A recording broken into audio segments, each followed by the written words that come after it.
Hello दोस्तों। तो आज मैं आपको एक नई टेक्नोलॉजी के बारे में बताने जा रहा हूँ जो कि पीएचपी से रिलेटेड है, जिसका नाम है सुगर सीआरएम। बहुत से डेवलपर ने जो कि पीएचपी पे वर्क करते हैं या फिर जावा पे भी वर्क करते हैं, उन्होंने पीएचपी से रिलेटेड जितने भी सीएमएस हैं या फ्रेमवर्क हैं उनके बारे में सुना होगा। जैसे कि वर्डप्रेस है, जुमला, ये हमारे सीएमएस है। वहीं लारावेल और कोऑर्डिनेटर ये हमारे फ्रेमवर्क्स हैं, और केक पीएचपी भी एक फ्रेमवर्क है। अब मैं आपको थोड़ा सा इसके बारे में बता देता हूँ। ये एक सुगर सीआरएम, ये बिल्कुल लारावेल और कोडिंगनाइटर की तरह है, या ये कहें तो ये एक सीएमएस है जिसमें हम कस्टमाइजेशन करके भी कुछ चीज़ें बना सकते हैं, और बाय डिफ़ॉल्ट कुछ चीज़ें इसमें आती हैं। बहुत सारे डेवलपरों को इनके बारे में नहीं पता होता है। एक सुगर सीआरएम होता है और सूट सीआरएम होता है। अब बहुत सारी कंपनियां भी शुगर सीआरएम पे वर्क करती हैं, जैसे कि वर्डप्रेस और कोडिंगनाइटर पे या लारावेल पे बहुत सारी कंपनियां वर्क करती हैं। तो ये बहुत सारे डेवलपर के लिए नए भी हो सकते हैं, लेकिन आज मैं इसके बारे में ट्यूटोरियल्स देने जा रहा हूँ, और ये मेरा फर्स्ट वीडियो है जिसके बारे में मैं आपको ट्यूटोरियल दे रहा हूँ। आप अगर यूट्यूब पे सर्च करोगे इससे रिलेटेड कोई भी आपको ट्यूटोरियल नहीं मिलेगा।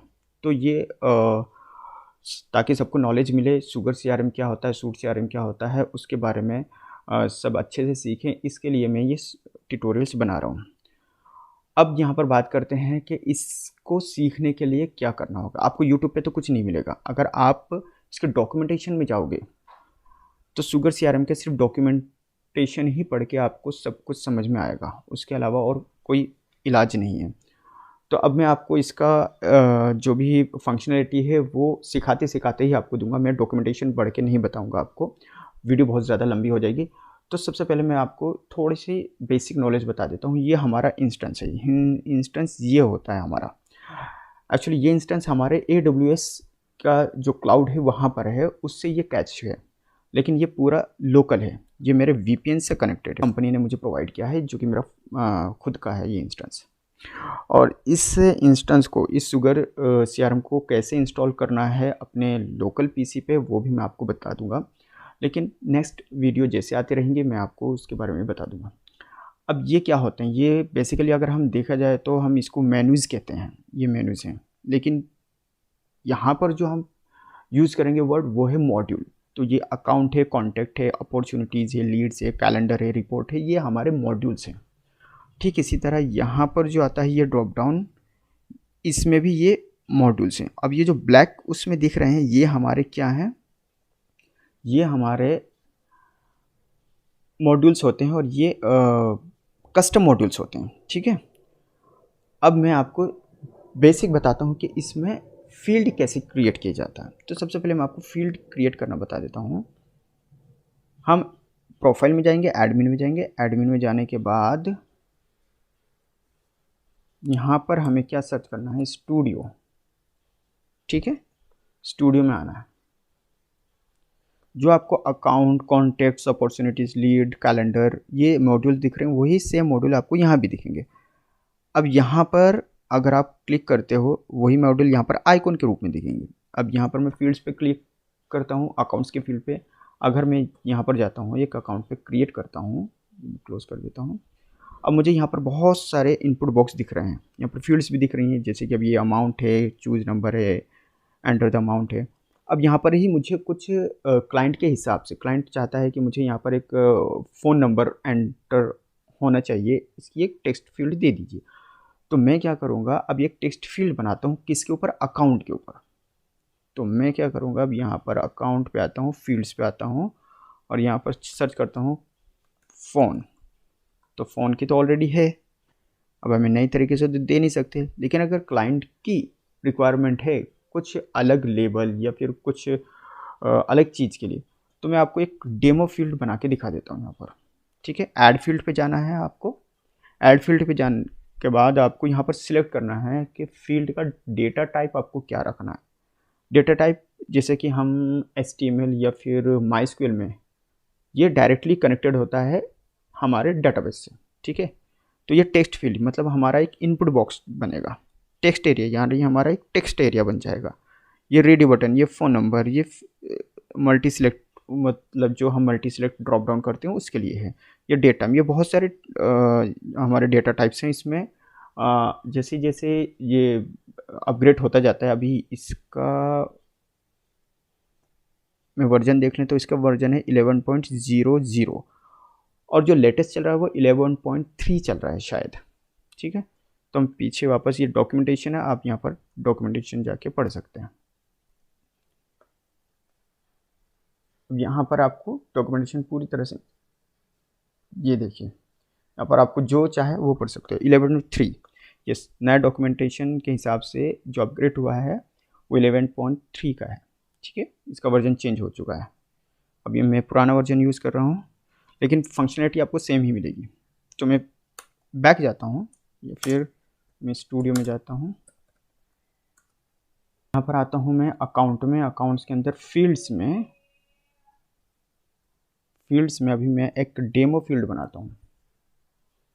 डेमो फील्ड मुझे रखना है, एक डेमो फील्ड टेक्स्ट फील्ड ही रख देता हूँ। अभी मैंने यहाँ पर डेमो लिखा, डेमो, और यहाँ पर ये इस तरह से कर दिया। जो आपको यहाँ पर हेल्प प्रिंट टेक्स्ट देना है या मैक्सिमम साइज जो भी रखना है या मास अपडेट और ये, इनके बारे में आपको अभी कुछ करना नहीं है, आपको सीधा क्लिक ऑन सेव कर देना है। ठीक है, मैंने सेव कर दिया। ये थोड़ा सा टाइम लेगा फिर डन हो जाएगा। तो ये देखिए ये डन हो गया, डन लिख के आ गया। अब मैं यहाँ पर सर्च करता हूँ डेमो। जो भी आप फील्ड क्रिएट करते हो या किसी फील्ड को अपडेट करते हो, ठीक है, वो सबसे लास्ट में आ जाएगी। ठीक है, और मैं आपको एक बात और बता देता हूँ, जो ऊपर वाली फील्ड्स हैं उनके आगे कुछ भी _C नहीं लगा हुआ, इट मीन्स वो बाय डिफ़ॉल्ट फील्ड्स हैं। और जिनके आगे _C लगा हुआ है वो मैंने खुद ने, यानी हमने कस्टमाइज़ करके क्रिएट की हैं, खुद से क्रिएट की। अब ये फील्ड बन गई है। अब अगर हम यहाँ पर जाके देखते हैं, ठीक है, अब देखिए यहाँ पर अगर आप डेमो सर्च करोगे तो आपको डेमो मिलेगा नहीं। वो क्यों? क्योंकि अभी इसको इस लेआउट पर रखना है। आपने फील्ड तो बना दी, लेकिन उसको दिखाने के लिए कोई लेआउट तो होता है। अब यहाँ पर है मेरे पास लेआउट ये वाला, ठीक है, रिकॉर्ड व्यू, यानी हमारा जो अभी मैंने आपको दिखाया है। रिकॉर्ड व्यू क्या होता है? जो कि क्रिएट के बाद होता है, और एक जो हम ओपन करते हैं रिकॉर्ड उसके बाद, वो होता है हमारा रिकॉर्ड व्यू। अभी देखिए यहाँ पर मैं आपको बता देता हूँ। यहाँ पर तब तक हम जाते हैं डेमो सर्च करते हैं। ये डेमो जो फील्ड है वो यहाँ पर रखी है। अब इस फील्ड को मैं ऊपर जहाँ भी रखना चाहता हूँ मैं रख सकता हूँ। मैं एक फिलर ले लेता हूँ। नो, मुझे एक न्यू रो ही लेनी पड़ेगी। यहाँ पर ले लेता हूँ, इसको छोटा कर देता हूँ थोड़ा।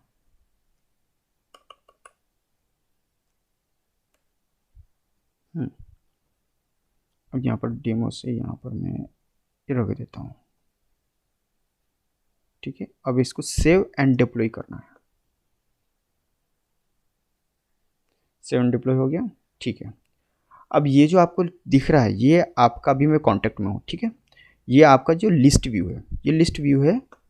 और यहाँ पर अगर मैं कोई रिकॉर्ड ओपन करता हूँ तो ये मेरा रिकॉर्ड व्यू आता है। और सेम यहाँ पर अगर मैं क्रिएट पे क्लिक करता हूँ, ठीक है, अब ये मेरा क्रिएट व्यू, तो ये हमारा क्रिएट व्यू होता है। अब मैं आपको दिखा देता हूँ अब मैंने उसको कहाँ पर रखा है। मैं यहाँ पर आता हूँ, क्रिएट व्यू पे आता हूँ। अब यहाँ पर मुझे ये दिख गया मेरा डेमो। ठीक है, ये डेमो दिख गया। लेकिन अगर मैं यहाँ पर क्लिक करता हूँ अकाउंट पे, ये मेरा लिस्ट व्यू है। अकाउंट में मुझे यहाँ पर डेमो तो दिखेगा नहीं। अगर मैं यहाँ पर डेमो डालता हूँ, ये तो मेरे रिकॉर्ड का नाम है। ठीक है, मुझे यहाँ पर ऐसा कॉलम चाहिए, तो मैं क्या करूँगा, अगर लिस्ट व्यू पे मुझे रखना है तो मैं लिस्ट व्यू पे क्लिक करूँगा, डेमो सर्च करूँगा, डेमो ये मेरा है। मैं इसको कहाँ रखना चाहता हूँ वहाँ पर सिर्फ ड्रैग एंड ड्रॉप कर देता हूँ। ठीक है, मैंने इसको सेव कर दिया। Save and deploy, make sure save and deploy होना चाहिए। ठीक है, अब मैं इसको रिफ्रेश कर देता हूँ। ये हमारा डेमो आ गया। अब डेमो में कोई रिकॉर्ड तो है नहीं। ठीक है, हम यहाँ से भी इसको एडिट कर सकते हैं। जैसे कि अभी यहाँ पर मैं अगर डबल क्लिक करता हूँ या फिर यहाँ पर एडिट का ऑप्शन आता है। ठीक है, डेमो में मेरा कुछ नहीं है, मैं डेमो में कुछ भी एंटर कर सकता हूँ, तो ये इस रिकॉर्ड में आ जाएगा। इसको सेव भी कर सकता हूँ। यहाँ पर ये डेमो यहाँ पर दिखने लगा। ठीक है, अब इस रिकॉर्ड को मैं आगे और पीछे भी कर सकता हूँ, मतलब ड्रैग एंड ड्रॉप भी कर सकता हूँ, मुझे जहाँ पर जिस पोजीशन पे भी इसको रखना है। तो आपका ये हो गया कैसे ऐड फील्ड करते हैं। ठीक है, अब मैं आपको दिखा देता हूँ कुछ एक, इसमें कुछ बग्स भी होते हैं जो कि वो मैं आपको नेक्स्ट वीडियो में दिखाऊंगा, किसी एक अलग सी वीडियो बनाऊंगा इनके, इस शुगर सीआरएम में कितने बग्स होते हैं, जिसका यूज़ करके हैकर कुछ भी कर सकता है। ठीक है, अब मैं आपको एक और फील्ड ऐड करके दिखा देता हूँ। ठीक है, डेमो डेट। अब यहाँ पर मैं आपको बता देता हूँ, यहाँ पर जो फील्ड नेम रखा जाएगा वो आप स्पेस के साथ नहीं रख सकते, स्पेशल कैरेक्टर के साथ नहीं रख सकते, हाँ सिर्फ अंडरस्कोर रख सकते हैं। यहाँ पर आपको कुछ नहीं करना है, यहाँ पर डायरेक्टली आपको सेव कर देना है। ये डन हो गया। अब मैं नीचे जाके देख सकता हूँ, मुझे सर्च करने की ज़रूरत नहीं, मुझे नीचे जाके देखना है। डेमो डेट बन गया। अब इसको मुझे रिकॉर्ड व्यू पे रखना है, मतलब मेरे क्रिएट व्यू और इस रिकॉर्ड को ओपन करता हूँ तो उस पर। अब इसको क्या करता हूँ मैं, डेमो, यहाँ पर आता हूँ, डेमो डेट उठाता हूँ, इसको यहाँ पर रख देता हूँ, सेव एंड डिप्लॉय कर देता हूँ। यहाँ पर आता हूँ, इसको रिफ्रेश कर देता हूँ या रीओपन करता हूँ। अब यहाँ पर आता हूँ, मैं क्रिएट पर देखता हूँ तो मुझे एक ये फील्ड डेमो डेट की मिल गई है। अब यहाँ पर मुझे क्या मिलेगा, ये मेरा कैलेंडर मिल जाएगा, मैं कैलेंडर पे। और एक फील्ड होती है रिलेट फील्ड, जैसे कि ये वाली रिलेट फील्ड क्या होता है, ये किसी एक मॉड्यूल से लिंक होती है कि अगर यहाँ पर हम उस मॉड्यूल के अंदर सपोज मैं कॉन्टैक्ट पे हूँ, अब ये किसी अकाउंट से है, ठीक है, मेंबर ऑफ अकाउंट, यहाँ पर ये असाइन टू मतलब ये यूज़र से है। तो अगर मैं किसी एक मॉड्यूल से कनेक्टेड हूँ, लिंक हूँ, तो उसके अंदर का डेटा वो मैं यहाँ पर फेच कर सकता हूँ। ठीक है, तो अभी आज के लिए मैं आपको यही बताना चाहता था कि इसमें फील्ड कैसे ऐड करती हैं। तो नेक्स्ट वीडियो में मैं आपको और बाकी फील्ड्स के बारे में भी बताऊंगा, वो कैसे ऐड की जाती हैं।